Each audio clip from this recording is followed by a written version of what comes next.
although in principle there would have to, as a matter of legal analysis, have to be Spanish police at the port to do Schengen checks, they will not be there unless there is passenger flow at the port.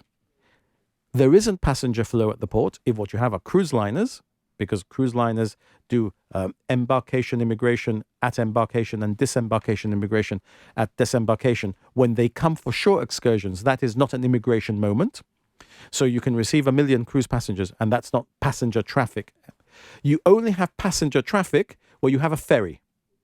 And we have a ferry. We've got a weekly ferry, no? Is it weekly? That comes weekly or bi-weekly that we have to subsidize.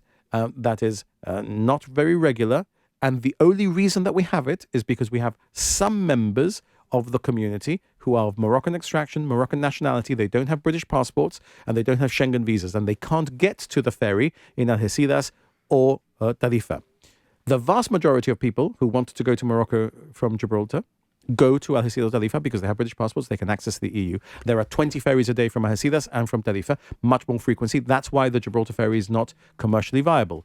Our view has been, and this is what I've cleared with the cabinet and what we agreed, that we will not grant a license for any ferry to operate from Gibraltar because we no longer need it. It's not economically viable. We don't want to subsidize it, and we don't want the Spanish police officers at the port. In that case, therefore, all immigration will be done by Spain at the airport for arrivals at marinas and the port, commercial arrivals like people who come on merchant sea vessels, crew changes, etc. That's a small number of people. They're moved by Gibraltar. Spain has responsibility for the Schengen immigration status of them, but they're moved by Gibraltar.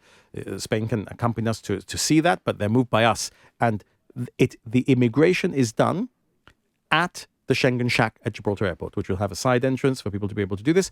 That will be open 24 hours a day. Because at the moment, we have immigration 24 hours a day at the frontier, and we have customs 24 hours a day at the frontier. That will move to the Schengen Shack, the second line checks area, and therefore you won't have to have Spanish police at the port, and therefore you no longer have to have Frontex and a 4-year horizon. You can bring certainty. So the 4-year initial period is gone as well? It's gone, yeah. There is a review.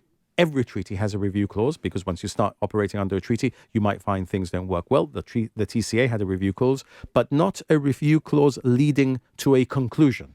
It is simply, as in every treaty, a review clause which we've set or kept at the 4-year period. Is it a get-out clause? You don't need it because there's a general get-out clause now. So the treaty will have the equivalent of Article 50, which is that you can get out at any time if you think that the treaty is not operating in your interest. You can get out after 3 years, you can get out after 5 years, or on the 4th year. So can Spain get out of it if there's a change of government? It's a treaty between the United Kingdom and the European Union. So those Union. are the only two parties who can get out? The European Union, because they're the only parties who are in.